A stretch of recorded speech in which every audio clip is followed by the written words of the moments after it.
One area that businesses do have a lot of control over is their hiring policies. And the starting point is to make sure that you recognize that the labor shortage is not going away. It's demographic in nature. You can't resolve that easily. The answer has to rely, at least in part, in digging into our current population in Chicagoland and making sure we're creating pathways of opportunity for everyone who wants to work and is able to work. What does that mean in practice? The starting point is eliminating unnecessary restrictions that are built into your hiring process. Typical restrictions that don't have to be there, for instance, are passing on candidates who have a gap of employment. Well, if someone lost their job early in the pandemic, it's not back in, it might be a 2-year gap.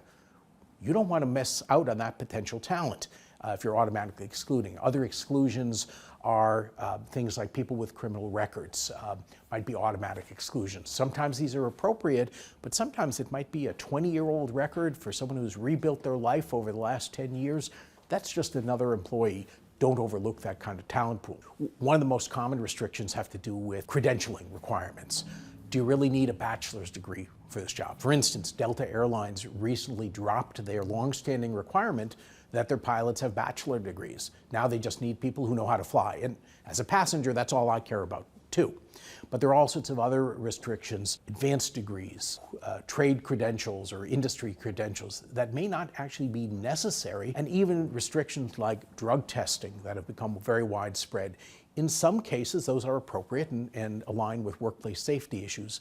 But in many cases, those are excessive restrictions that are standing between you, the business owner, and the talent that you'll need.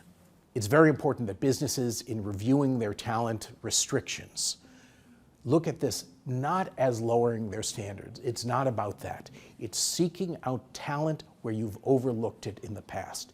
You still get to maintain high standards. You want good employees who are going to care about their job and be loyal and stick with you. So that's the recipe for highly productive, highly profitable employees. All of these things are a new approach to talent that are going to be necessary to stay competitive in a talent-challenged environment.